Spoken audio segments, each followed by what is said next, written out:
Okay, so you're growing up in this environment. Your dad is gone. Your mom is going in and out of jail. And you were growing up in the Marcus Garvey Village Projects in Brownsville? Yeah.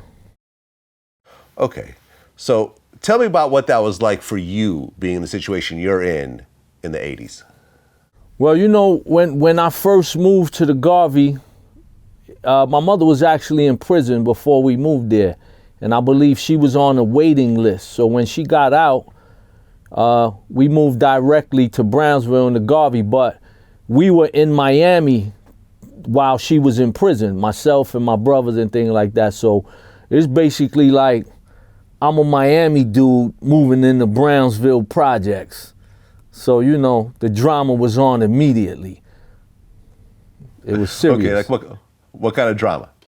I mean, for one, you know, I'm a Puerto Rican and you know, the neighborhood was dominantly black. So I'm the guy who gets tested on a regular basis, you know, because I guess I'm not from there at the time and you know, I'm a lighter shade of things. So I must be weaker because of that at this point. You know, so I was constantly tested, man. I mean, I'm talking about daily basis. People didn't even know me and they were trying me.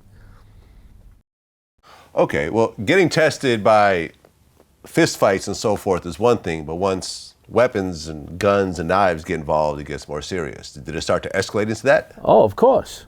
I mean, it probably started that way.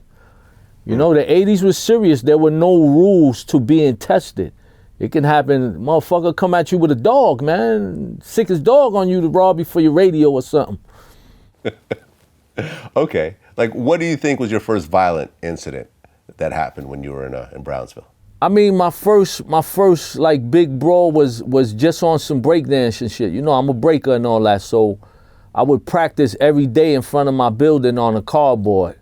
And you know, there would be a lot of people who come out there, watch us practice and things. So, and then you got people who walk by hating, or people who stand there to criticize, or, you know, or just want to start some shit. That's where the first big brawl ever happened, you know, in front of my building. The motherfucker stepped up to test me and test my brother, and it got popping. Okay. Were you getting arrested around this time? I was getting arrested before that. You know, Okay. being the environment we come from, man, we're always targeted by police. So, you know, I've been getting arrested, wow, ever since I can remember, man. You know, just for little things I didn't know about, or I didn't know I was doing something wrong, or just walking in the department store and you suspicious and they locking you down till your parents come and things like that. Okay, but at one point you started having actual serious charges. Yeah, that's when I became serious with it. Okay. What was your first serious charge? First serious charge was probably a robbery in 86, you know. What had happened was I was in Miami once again.